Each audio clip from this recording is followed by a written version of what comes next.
ಸಿಕ್ಕಾಪಟ್ಟೆ ಮಳೆ. ಅಂಕಲ್ ಇದು ಕಡಿಮೆ ಆಗಂಗೆಲ್ಲ ಹೊರಟ್ಬಿಡ್ತೀನಿ, ಒಂದು ಸ್ವಲ್ಪ ಕಡಿಮೆ ಆಗಿದೆ ಅಂದ್ಬಿಟ್ಟು ಗಾಡಿ ಎತ್ಕೊಂಡು ಬಂದೆ. ಆಮೇಲೆ ಹಾಂಕ್ ಮಾಡಿದ್ರೆ ನನಗೆ ಎಲ್ಲೋ ದೂರದಲ್ಲಿ ಹೊಡಿತಿರೋ ಥರ ಕೇಳಿಸ್ತದೆ. ನನ್ನ ಗಾಡಿದೆ ಅಷ್ಟು ಜೋರು ಮಳೆ, ಬರೀ ಪಟ ಪಟ ಪಟ ಪಟ ಹೊಡಿತಾ ಇದೆ. ಇಷ್ಟು ಹತ್ತಿರದಲ್ಲಿ ಯಾವುದೋ ಒಂದು ಮೇಲ್ ವಾಯ್ಸು ನಿಲ್ಸು ಅಂದಂಗಾಯ್ತು. ಹೆಲ್ಮೆಟ್ ಹಾಕಿದ್ದೀನಿ, ಇಷ್ಟು ಹತ್ತಿರದಲ್ಲಿ ಪಕ್ಕದಲ್ಲಿ ಬಂದು ನಿಲ್ಸು ಅಂದಂಗೆ. ಸಂಬಂಧ ಗಾಡಿ ನಿಲ್ಸಿ ಯಾರಪ್ಪ ಇದು ಅಂತೆಲ್ಲ ತಿರುಗಿದ್ದೀನಿ, ಯಾರೂ ಇಲ್ಲ ರೋಡಲ್ಲಿ. ಒಂದು 10-15 ಸೆಕೆಂಡ್ ನಾನಲ್ಲಿ ನಿಲ್ಸಿರ್ಬೋದೇನೋ ಗಾಡಿನ. ಏನಾಯ್ತು ಅಥವಾ ಯಾರು ಅಂತ ನೋಡಿದ್ರು, ಯಾರೂ ಇರಲಿಲ್ಲ. ಅದು ನಂಗೆ ಗೊತ್ತಿಲ್ಲ, ಅದು ಯಾರು, ದೇವರ ದೆವ್ವನ, ನಮ್ಮ ತಂದೆನ, ಯಾರೂ ಗೊತ್ತಿಲ್ಲ. But it was a male voice. I could full ಭಯ ಆಗ ಬೇರೆ ಸ್ಟಾರ್ಟ್ ಆಗೋಯ್ತು. ಆಕ್ಸಿಲರೇಟ್ ಮಾಡಿದೆ, ಒಂಚೂರು ಗಾಡಿ ಮುಂದೆ ಹಿಂಗೆ ಮೂವ್ ಆಯ್ತಾ ಇದ್ದ, ಒಂದಷ್ಟು ರೂದಲ್ಲಿ ಅಂತ ಮರಬೇಕು.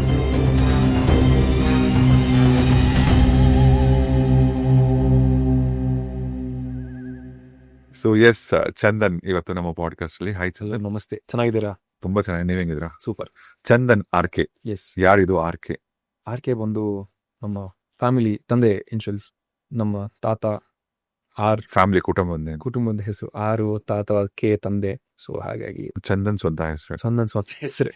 ಏನಾದ್ರು ಒಂದೆರಡು ಬೆಸ್ಟ್ ಮೂಮೆಂಟ್ಸ್ ಅಂತ ಕಾಲೇಜ್ ಡೇಸ್ ಅಲ್ಲಿ ಹೇಳೋದಂದ್ರೆ, ಕಾಲೇಜ್ ಏನಾದ್ರು ಒಂದು ಮರೆಯಲಾಗದ ಘಟನೆಗಳು ಆ ಥರದ್ದು ಏನಾದ್ರು ಇದ್ರೆ? ಮರೆಯಲಾಗದು ಘಟನೆ ಕಾಲೇಜ್ ಡೇಸಲ್ಲಿ ಅಂದರೆ ನಾನು ತುಂಬ ತರಲೆ, ದಿನ ಪನಿಷ್ಮೆಂಟ್ ಸಿಗ್ತಿತ್ತು. ಅದು ಬಿಟ್ಟು ರಘು ದೀಕ್ಷಿತ್ ಸರ್ ಬಂದಿದ್ರು ನಮ್ಮ ಕಾಲೇಜ್ಗೆ ಚೀಫ್ ಗೆಸ್ಟ್ ಆಗಿ, ನಾವು ಫಸ್ಟ್ ಇಯರ್ಲಿದ್ದಾಗ. ಸೊ ನಾವು ಅವತ್ತು ಒಂದು ಫೋಕ್ ಡಾನ್ಸ್ ಮಾಡಿದ್ವಿ. ಪಟ ಅಂತೆಲ್ಲ ಬರುತ್ತೆ ಗೊತ್ತಾ, ಪಟದ ಡ್ಯಾನ್ಸು, ಸೋಮ ಹೊತ್ಕೊಳ್ಳೋದು, ಆಮೇಲೆ ಕಂಸಾಳೆ, ಅದೆಲ್ಲದನ್ನು ಫ್ಯೂಷನ್ ಮಾಡಿ ಒಂದು ಡಾನ್ಸ್ ಮಾಡಿದ್ವಿ. ಆ್ಯಂಡ್ ರಘು ಸರ್ ನಿಮ್ಗೆ ಗೊತ್ತಲ್ಲ, he always represents our culture on stage. So ಅದನ್ನು ನೋಡಿ ಅವರು ನಮ್ಮ ಕಾಲೇಜಿಗೆ ಮತ್ತೆ ಫೋನ್ ಮಾಡಿ ನಮ್ಮ ಇಡೀ ಟೀಮ್ನ ಕರ್ಕೊಂಡು ಹೋಗಿ ಸ್ಟೇಜ್ ಮೇಲೆ ಡ್ಯಾನ್ಸ್ ಮಾಡಿಸಿದ್ರು. ಅವ್ರ ಜೊತೆ ಅಕ್ಟೋಬರ್ ಫೆಸ್ಟಲ್ಲಿ ಪರ್ಫಾರ್ಮ್ ಮಾಡಿದ್ವಿ ನಾವು ಕಾಲೇಜ್ ಗ್ರೌಂಡಲ್ಲಿ. ಓಕೆ. ಆವಾಗ ಅವ್ರು ವಾಪಸ್ ಹೋಗ್ಬೇಕಂತ ಹೇಳಿದ್ರು, ನೀನೇನೋ ಆಗ್ತಾ ಕಣೋ ಹೋಗೋ ಅಂತ ಹೇಳಿದ್ರು. ಅದು ಏನಕ್ಕೆ ಹೇಳಿದ್ರೋ ಗೊತ್ತಿಲ್ಲ, ಬಟ್ ಅವತ್ತು ಹೇಳಿದ್ರು, ನೀನೇನೋ ಆಗ್ತಾ ಕಣೋ, ನೀನು ನೋಡಿದೇನೋ ಮಾಡ್ತೀಯ ಅಂತ ಅನ್ಸುತ್ತೆ, ಹೋಗು ಅಂತ ಹೇಳಿದ್ರು. I was in first P U. ಅವಾಗ ಅವ್ರ ಹತ್ರ ನಾನು ಹೇಳ್ಕೊಂಡಿರಲಿಲ್ಲ ನಾನು ಸಿನಿಮಾದೊಂದು ಆಗಬೇಕು ಅಂತ. But somewhere V spent an entire day with him and his team. ಅವ್ರ ಮನೆಯಲ್ಲ ರಿಹರ್ಸಲ್ಸ್ ಎಲ್ಲ ಮಾಡಿ ಸ್ಟೇಜ್ ಮೇಲೆ ಪರ್ಫಾರ್ಮ್ ಮಾಡಿದ್ವಿ. ಪರ್ಫಾರ್ಮ್ ಮಾಡಿದ್ಮೇಲೆ ಹಿ ಟೋಲ್ಡ್ ದ್ಯಾಟ್. ಸೊ ಅದೊಂಥರ ಮೋಟಿವೇಶನ್ ಥರ ಇತ್ತು. ಅದು ಬಿಟ್ಟರೆ ಯಶ್ ಸರ್ ಬಂದಿದ್ರು ನಮ್ಮ ಕಾಲೇಜ್ಗೆ ಚೀಫ್ ಗೆಸ್ಟ್ ಆಗಿ. So I was the cultural secretary ಆಗಿದ್ದು. ಅವ್ರನ್ನ ವೆಲ್ಕಮ್ ಮಾಡಿ ಕರ್ಕೊಂಡೋಗಿ ಸ್ಟೇಜ್ ಮೇಲೆಲ್ಲ ಕೂರಿಸಿ ಮಾತಾಡಿದ್ದು. ಬಟ್ ಅವತ್ತು ಅವ್ರ ಜಾಸ್ತಿ ಇಂಟ್ರಾಕ್ಷನ್ ಮಾಡೋಕ್ಕಾಗಲಿಲ್ಲ. ಬಟ್ ನಾನು ನನ್ನ ಫ್ರೆಂಡ್ಸಿಗೆ ಹೇಳ್ತಾ ಇದ್ದೆ, ನಾನು ಒಂದಿನ ಹಂಗೆ ಆಗ್ತೀನಿ, ನಾನು ಈ ಕಾಲೇಜಿಗೆ ಚೀಫ್ ಗೆಸ್ಟ್ ಆಗಿ ಬರ್ತೀನಿ ಅಂತೆಲ್ಲ.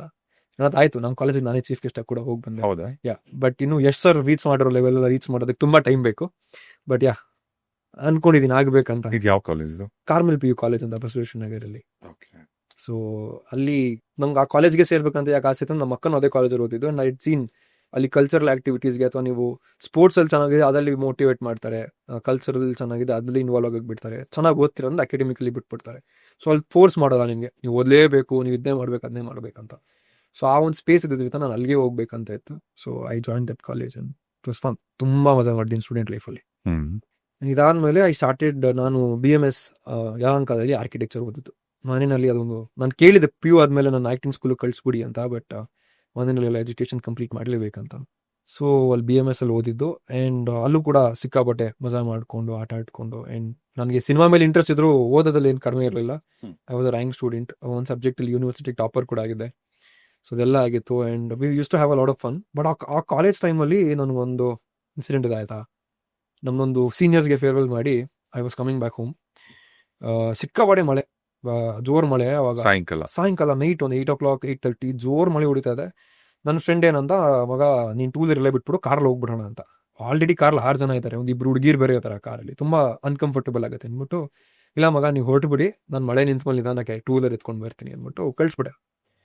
ನಾನು ಅಲ್ಲೇ ವಾಚ್ಮನ್ ಜೊತೆ ಮಾತಾಡ್ಕೊಂಡು ಕೂತ್ಕೊಂಡು ಟೈಮ್ ಪಾಸ್ ಮಾಡ್ತಾ ಇದ್ದೆ. ಒಂದು 1 hour ಆದ್ಮೇಲೆ ಫೋನ್ ಮಾಡಿದಾಗ, ಇವ್ನು ಯಲಹಂಕ ಅಂತ ಹೆಬ್ಬಾಳಕ್ಕೆ ಹೋಗೋಕ್ಕೆ 1 hour ಆಗಿತ್ತು ಆ ಟ್ರಾಫಿಕಲ್ಲಿ ಅವತ್ತು. ಫೋನ್ ಮಾಡ್ಬಿಟ್ಟು ಈ ರೂಟ್ ತೊಗೊಂಬೇಡ, ಫುಲ್ ಟ್ರಾಫಿಕ್ಕು, ಒಳಗಡೆ ಬೆಲ್ ರೋಡ್ ವಿದ್ಯಾರಣ್ಯಪುರ ಕನೆಕ್ಟ್ ಆಗುತ್ತೆ ಇನ್ನೊಂದು ರೋಡು, ಅಲ್ಲಿಂದ ಹೊರಟೋಗ್ಬಿಡು ಅಂತ ಹೇಳ್ದೆ. ನಾನು ಸರಿ ಆಯಿತು ಅಂದ್ಕೊಂಡು ಒಂಚೂರು ಮಳೆ ನೋಡಿದೆ, ಅಂಕಲ್ ಇದು ಕಡಿಮೆ ಆಗಂಗೆಲ್ಲ ಹೊರಟ್ಬಿಡ್ತೀನಿ, ಒಂದು ಸ್ವಲ್ಪ ಕಡಿಮೆ ಆಗಿದೆ ಅಂದ್ಬಿಟ್ಟು ಗಾಡಿ ಎತ್ಕೊಂಡು ಬಂದೆ. ಅಲ್ಲಿಂದ ಸ್ವಲ್ಪ ಬಂದ್ಮೇಲೆ ತಿರ್ಗಾ ಜೋರು ಮಳೆ ಸ್ಟಾರ್ಟ್ ಆಗೋಯ್ತು. ಆಮೇಲೆ ಹಾಂಕ್ ಮಾಡಿದ್ರೆ ನನಗೆ ಎಲ್ಲೋ ದೂರದಲ್ಲಿ ಹೊಡಿತಿರೋ ಥರ ಕೇಳಿಸ್ತದೆ. ನನ್ನ ಗಾಡಿದೆ ಅಷ್ಟು ಜೋರು ಮಳೆ, ಬರೀ ಪಟ ಪಟ ಪಟ ಪಟ ಹೊಡಿತಾ ಇದೆ. ಆಮೇಲೆ ಆ ವಿದ್ಯಾರಣ್ಯಪುರ ರೋಡ್ ನೋಡಿದಲ್ಲ, ಫುಲ್ಲು ಟ್ರೀ ಕ್ಯಾನಪೀಸ್ ಥರ ಇದೆ ಎಲ್ಲಾನು. ಸ್ಲೋ ಆಗೇ ಬರ್ತಾ ಇದ್ದೀನಿ, ಅರೌಂಡ್ 40-50. ಹೇಳಿದ್ನಲ್ಲ, ನನ್ನ ಗಾಡಿ ಹಾರ್ನ್ ಸೌಂಡ್ ನನಗೆ ಕೇಳಿಸ್ತಿಲ್ಲ. ಬಟ್ ಇಷ್ಟು ಹತ್ತಿರದಲ್ಲಿ ಯಾವುದೋ ಒಂದು ಮೇಲ್ ವಾಯ್ಸು ನಿಲ್ಸು ಅಂದಂಗಾಯ್ತು.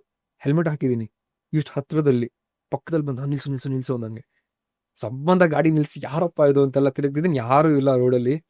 ಅಲ್ಲೊಂದು ಚಿಕ್ಕದೊಂದು ಬಸ್ ಶೆಲ್ಟರ್ ಬೇರೆ ಇತ್ತು. ಅಲ್ಲಿಗೆಲ್ಲ ಹೆಡ್ಲೈಟ್ ಬಿಟ್ಟು ನೋಡಿದೆ ಯಾರಾದ್ರೂ ಇದಾರ ಅಂತ. ಬಟ್ ಆದ್ರೂ ಒಳಗಡೆ ಫುಲ್ ಪುಕ ಅಂತ ಇದೆ. I was still what 20-21 hardly. ಏನು ಅಂತ ಗೊತ್ತಿಲ್ಲ. ಒಂದು 10-15 ಸೆಕೆಂಡ್ಸ್ ನಾನು ಅಲ್ಲಿ ನಿಲ್ಸಿರ್ಬೋದೇನೋ ಗಾಡಿನ. ಏನಾಯ್ತು ಅಥವಾ ಯಾರು ಅಂತ ನೋಡೋದಕ್ಕೆ ಯಾರು ಇರಲಿಲ್ಲ. ಫುಲ್ ಭಯ ಆಗ ಬೇರೆ ಸ್ಟಾರ್ಟ್ ಆಗೋಯ್ತು. ಆಕ್ಸಿಲರೇಟ್ ಮಾಡಿದೆ. ಒಂಚೂರು ಗಾಡಿ ಮುಂದೆ ಹಿಂಗೆ ಮೂವ್ ಆಯ್ತಾಯ್ತಾ, ಒಂದಷ್ಟು ದೂರದಲ್ಲಿ ರಪ್ಪ ಅಂತ ಮರತ್ಕೊಂಬೇ ಬಿತ್ತು. ನಾನು ಒಂದು 15 ಸೆಕೆಂಡ್ಸ್ ಅದು ನಿಲ್ಲಿಸ್ದೆ. If I continued no exactly I would have reach that point.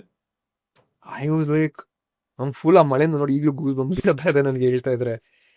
So ಅದು ನಂಗೆ ಗೊತ್ತಿಲ್ಲ, ಅದು ಯಾರು, ದೇವ್ರ, ದೆವ್ವನ, ನಮ್ಮ ತಂದೆನ, ಯಾರು ಗೊತ್ತಿಲ್ಲ. But it was a male voice. I could ತುಂಬ ಕ್ಲಿಯರಾಗಿ ಕೇಳಿಸಿದ್ದು, ನಿಲ್ಸು ನಿಲ್ಸು ನಿಲ್ಸು ಅಂತ. ಅಷ್ಟೇ ನಿಲ್ಲಿಸ್ದೆ. ಒಂದು 10-15 ಸೆಕೆಂಡ್ಸ್ ಡಿಲೇ ಆಯಿತು. ಯಾಕೋ ಸ್ವಲ್ಪ ಡೋಸ್ ಹೊಡೆಯಕ್ಕೆ ಸ್ಟಾರ್ಟ್ ಆಯ್ತು ಅಂತ ಗಾಡಿ ಮೂವ್ ಮಾಡ್ತಾರೆ, ಒಂದು ಮರದ ಕೊಂಬೆ ಬಿತ್ತು. ಅಟ್ ವಾಸ್ ಒನ್ ಥಿಂಗ್ ನನ್ನ ಲೈಫಲ್ಲಿ ಇವತ್ತಿಗೂ ನಂಗೆ ಅದಕ್ಕೆ ಅರ್ಥನೇ ಸಿಕ್ಕಿಲ್ಲ. ಅದು ಏನು ಯಾಕೆ ಅಂತಲೇ ಗೊತ್ತಿಲ್ಲ. ಆ್ಯಂಡ್ ನಾನು ಕುಡಿಯಲ್ಲ, ಸಿಗರೇಟ್ಸ್ ಐತಲ್ಲ, ಯಾವ ಚಟನೂ ಇಲ್ಲ. ಸೊ ಏನೋ ಮತ್ತಲ್ಲೋ ನಶೆನೆಲ್ಲ ನೋಡಿದ್ದು. I was in my consciousness, but ಗೊತ್ತಿಲ್ಲ. It was one very unique experience ನನ್ನ ಲೈಫ್ದು. ಅಲ್ಲ ಹೇಳಿದ್ರಿ ಮೋಸ್ಟ್ಲಿ ಏನೋ ಸ್ಪೆಷಲ್ ಒಂದು ಗೈಡೆಡ್ ಎನರ್ಜಿ. ಈಗ ನೀವು ಯಾವುದು ನೀವು ತುಂಬಾ ಇಷ್ಟಪಡೋದು ದೇವ್ರಿಗೆ? ನಾನು ತುಂಬ ಇಷ್ಟಪಡೋದು ನಮ್ಮನೆ ದೇವರು ರಂಗನಾಥ ಸ್ವಾಮಿ. ಅದು ಬಿಟ್ಟು ನಾನು ತುಂಬ ರೆಗ್ಯುಲರ್ ಆಗಿ ವಿಸಿಟ್ ಮಾಡೋದು Anjaneya temple. So I believe ನಾನು ಏನೇ ಅದು ಫಸ್ಟ್ ದೇವ್ರೆ ಆಂಜನೇಯ ಅಂತಾನೆ ಬರೋದು ಬಾಯಲ್ಲಿ. ಸೊ ಆಂಜನೇಯನ ತುಂಬ ನಂಬ್ತೀನಿ. ನಿಮ್ಮ ಜೀವನದಲ್ಲಿ ಏನಾದ್ರು ಮಿರಾಕಲ್ ಆಯ್ತಾ ಭಗವಂತನ ವಿಚಾರದಲ್ಲಿ? ಆಗಿದೆ. ಅದೊಂದು ಟೈಮಲ್ಲಿ ಎಲ್ಲ ಮನುಷ್ಯನಿಗೆ ಒಂದು ಸ್ವಲ್ಪ ದುರಂಕಾರ ಬರುತ್ತೆ ಗೊತ್ತಾ. ಸೊ ನಾನಂದ್ರೆ ಇದೆಲ್ಲ ತುಂಬಾ ಇತ್ತು ನನಗೆ. ಇದು ಎಲ್ಲದನ್ನು ಪ್ರಶ್ನೆ ಮಾಡೋದು, ಏನು, ಯಾಕೆ, ಏನ್ ದೇವ್ರಿಗೆ ನಾನು ಉಪವಾಸ ಮಾಡ್ಬಿಟ್ರೆ ಒಳ್ಳೇದಾಗ್ಬಿಡುತ್ತಾ, ಈ ತರ ಎಲ್ಲ ದೇವರೇ ಇಲ್ಲ ಅನ್ನೋ ಅಂತ ವಾದ ಮಾಡೋಷ್ಟು ದುರಂಕಾರ ಬಂದ್ಬಿಟ್ಟಿತ್ತು ಒಂದು ಪಾಯಿಂಟ್ ಅಲ್ಲಿ. ಹೊರನಾಡು ಅನ್ನಪೂರ್ಣೇಶ್ವರಿ ಟೆಂಪಲ್ಗೆ ಹೋಗಿದ್ವಿ. ಅಂದ್ರೆ ನಮ್ಮ ಮನೆಯಲ್ಲೆಲ್ಲ ಹೆಂಗ್ ಕರ್ಕೊಂಡು ಹೋಗೋ ಟ್ರಿಪ್ಗೆ ಅಂದ್ರೆ ಶೃಂಗೇರಿ, ಧರ್ಮಸ್ಥಳ, ಕುಕ್ಕೆ ಈ ತರ ಒಂದು ಬೆಲ್ಟ್ ನ ಕವರ್ ಮಾಡ್ಕೊಂಡು, ಅದು ಫ್ಯಾಮಿಲಿ ಟ್ರಿಪ್ ಎಲ್ಲ. ಸೊ ಸುಮ್ಮನೆ ಕರ್ಕೊಂಡು ಹೋಗಿದ್ರು. I was in college second PU. ನನಗೆ ಅದು ಏನೋ ಗೊತ್ತಿಲ್ಲ. ಇಡೀ ಟ್ರಿಪ್ ಅಲ್ಲಿ ಇವರೆಲ್ಲ ಹೆಂಗ್ ಪ್ಲಾನ್ ಮಾಡಿದ್ರು ಅಂದ್ರೆ, ಯಾವ ದೇವಸ್ಥಾನದಲ್ಲಿ ಪ್ರಸಾದ ಸಿಗೋದು ಆ ಟೈಮ್ಗೆ ಆ ದೇವಸ್ಥಾನ ರೀಚ್ ಆಗೋದು ಅಲ್ಲಿ ಪ್ರಸಾದ ತಿನ್ಬೇಕಂತ. ಇವತ್ತು ನಂಗೆ ಅದು ಎಷ್ಟು ಸ್ಪೆಷಲ್ ಅಂತ ಗೊತ್ತು. ಬಟ್ ಆವಾಗ 17-18 ಅಲ್ವಾ, ಸ್ವಲ್ಪ ದುರಂಕಾರ. ಇಲ್ಲ ನಾನು ಹೋಟ್ಲಲ್ಲಿ ದೋಸೆ ತಿನ್ಬೇಕು, ಮಸಾಲೆ ದೋಸೆ ತಿನ್ಬೇಕಂತ. ಇಲ್ಲ ಕೊಡಿಸ್ತೀನಿ ಅಂತ ಹೇಳ್ಕೊಂಡು ಕರ್ಕೊಂಡು ಬಂದ್ರು. ಫೈನಲಿ ವಿಡಿಯೋಸ್ ಹೊರನಾಡು ಆಯ್ತಾ. ಹೊರನಾಡಕ್ಕೆ ಬರೋಸಲು ನಾನು ಒಂಥರ ಉರಿತಾ ಇದ್ದೀನಿ. ನಾನು ನಿಲ್ಸಿಲ್ಲ ಎಲ್ಲೂ ನಂಗೆ ಮಸಾಲೆ ದೋಸೆ ತಿನ್ನೋದು. ಮತ್ತೆ ದೇವಸ್ಥಾನ ಕರ್ಕೊಂಬೋದಿದ್ರ ಪ್ರಸಾದ ತಿನ್ನಕ್ಕೆ ಹಂಗೆ ಹಿಂಗೆ ಅಂತ. ನಮ್ಮಮ್ಮ ಎಲ್ಲರೂ ಇಲ್ಲಿ ಬಂದು ಅನ್ನ ತಿನ್ಬೇಕಂತ ಹಸ್ಕೊಂಡು ಬರ್ತಾರೆ, ನೀನು ಏನು ಹಿಂಗೆ ಆಡ್ತಾ ಇದೀಯ ಅಂತಲ್ಲ. ಬಟ್ ನಂಗೆ ಅದೇನೋ ಗೊತ್ತಿಲ್ಲ. ಇಲ್ಲ ಏನು ಈ ಪ್ರಸಾದ ತಿಂದು ಇದು ಅನ್ನನೇ ಅಲ್ಲೂ ಅನ್ನನೇ ಅಂತೆಲ್ಲ ಗಲಾಟೆ ಮಾಡ್ಕೊಂಡು ಅಲ್ಲಿ ಊಟಕ್ಕೆ ಕೂತ್ಕೊಂಡಿದ್ದೀವಿ. ಅನ್ನ ಹಾಕೋದು ತೆಗ್ದು ಎಸ್ಬಿಟ್ಟೆ ತಟ್ಟೆನ. ಹೊರನಾಡಲ್ಲಿ ಅಷ್ಟು ಒಂಥರ ದುರಂಕಾರದಲ್ಲಿದ್ದಿದ್ದು ಟೈಮ್ ಅಂದಂದು ಎಸ್ಬಿಟ್ಟು ನಾನು ಊಟ ಮಾಡಲ್ಲ, ನಾನು ತಿನ್ಕೊಂಡು ಬಂದಿದ್ದು ಎದ್ದು ಬಂದ್ಬಿಟ್ಟೆ ಆಚೆಗೆ. ಆಚೆ ಗಾಡೀಲಿ ಕೂತ್ಕೊಂಡ್ಬಿಟ್ಟೆ. ನಮ್ಮಮ್ಮನಿಗೆ ಹೊಡೆಯೋಷ್ಟು ಕೋಪ ಎಲ್ಲರ ಮುಂದೆ. ಬಟ್ ನಮ್ಮ ಚಿಕ್ಕಮ್ಮ ಅವರೆಲ್ಲ ತಡೀತಿದ್ದಾರೆ, ಬಡ ಸುಂದರ್ ಪಾಪ ಏನೋ ಚಿಕ್ಕ ಹುಡುಗ ಗೊತ್ತಾಗಲ್ಲ ಅವನು. ಸೊ ಅವ್ನಿಗೆ ಏನೋ ಪಾಪ ಅವ್ನು ಅವಾಗಲಿಂದ ದೋಸೆ ಅಂತಿದ್ದಾನೆ, 2 ದಿನದಿಂದ ನೀವು ಕೊಡ್ಸಿಲ್ಲ ಅವನಿಗೆ ಅಂತೆಲ್ಲ ಇದು ಮಾಡೋದು. ನಮ್ಮಮ್ಮ ಅದು ನೀನು ಅನುಭವಿಸ್ತೀಯ ನೋಡು ಅಂತ ಅಂದ್ರು.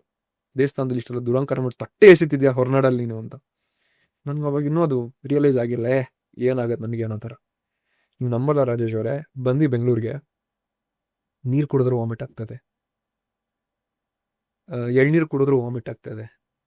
ನನ್ಗೆ ಅಲ್ಲೂ ನಮ್ಮಮ್ಮ ನೋಡ್ದ, ನೀನು ಹೊರನಾಡಲ್ಲಿ ಪ್ರಸಾದ ಬಿಸಾಕ್ದೆ ಅದಕ್ಕೆ ದೇವ್ರು ತೋರಿಸ್ತಾ ಇದ್ದಾರೆ. ನನಗೆ ಅಲ್ಲೂ ಒಂಥರ ಇನ್ನೂ ವಾದ ಮಾಡ್ತೇನೆ. ಇಲ್ಲ ನಾನು ಡಾಕ್ಟರ್ ಹತ್ರ ಹೋಗ್ತೀನಿ, ಸರಿ ಹೋಗುತ್ತೆ, ಇಂಜೆಕ್ಷನ್ ತಗೋತೀನಿ. ಡಾಕ್ಟರ್ ಹತ್ರ ಹೋದೆ, ಇಂಜೆಕ್ಷನ್ ತಗೊಂಡೆ, ಮಾತ್ರೆ ತಗೊಂಡೆ, ಗ್ಲೂಕೋಸ್ ವಾಟರ್ ಕುಡಿದ್ರು ವಾಮಿಟ್ ಆಗ್ತಾ ಇದೆ. ನನಗೆ ನೀರು ಹೋಗ್ತಿಲ್ಲ ದೇಹಕ್ಕೆ. 3 days ಆದ್ಮೇಲೆ ಫುಲ್ ಎದಳಕ್ ಆಗ್ತಿಲ್ಲ ಮನಸ್ಸಿನಿಂದ. ಏನು ನೀರು ಸೇರ್ತಲ್ಲವಲ್ಲ ಬಾಡಿಗೆ. ನಮ್ಮಮ್ಮ ಒಂದು ಹರಕೆ ಕಟ್ಟಿಟ್ರು ದೇವ್ರಿಗೆ, ಅವನು ಏನೋ ಮಾಡಿರ್ಬೋದು, ಅಲ್ಲಿಗೆ ಕರ್ಕೊಂಡು ಬಂದು ಅಲ್ಲೇ ಊಟ ಮಾಡಿಸ್ತೀನಿ, ಅವ್ನಿಗೆ ಹುಷಾರು ಮಾಡ್ಬಿಡು ಅಂತ. ನೀನು ನಂಬಲ್ಲ, ನೆಕ್ಸ್ಟ್ ಡೇ ವಾಸ್ ರೆಡಿ. ಅವಾಗ ಓಕೆ, ದೇವರು, ಯೂನಿವರ್ಸ್, ಎನರ್ಜಿ ಏನೇ ಇರ್ಬೋದು, ನಮಗಿಂತ ಒಂದು ಸೂಪರ್ ನ್ಯಾಚುರಲ್ ಫೋರ್ಸ್ ಅನ್ನೋದಿದೆ. ಅದನ್ನ ನಾವು ರೆಸ್ಪೆಕ್ಟ್ ಮಾಡಿದಷ್ಟು ನಾವು ಜೀವನದಲ್ಲಿ ಚೆನ್ನಾಗಿರ್ತೀವಿ ಅಂದ್ಕೊಂಡು ಅದಾದ್ಮೇಲೆ ಹೊರನಾಡಿಗೆಲ್ಲ ಹೋಗಿ, ಅದಾದ್ಮೇಲೆ ನನ್ನ ಲೈಫಲ್ಲಿ I became a different person. ನಾನು ಅಹಂಕಾರ ಕಡಿಮೆಯಾಗಿ ಇನ್ನೊಂದು ಸ್ವಲ್ಪ ತಲೆ ಬಗ್ಸಿ ನಂಬಿಕೆ ಜಾಸ್ತಿ ಆಯ್ತು ಜೀವನದಲ್ಲಿ. ನೀವು ದೇವರು ಅಂದ್ರೆ ಧರ್ಮಸ್ಥಳನೋ, ತಿರುಪತಿನೋ, ಹೊರನಾಡು ಇದು ಒಂದ್ ಕಡೆ ಆದ್ರೆ, ನಿಜವಾದ ದೇವರು ಅಂದ್ರೆ ಯೂನಿವರ್ಸ್, ಪ್ರಕೃತಿ. ಖಂಡಿತ.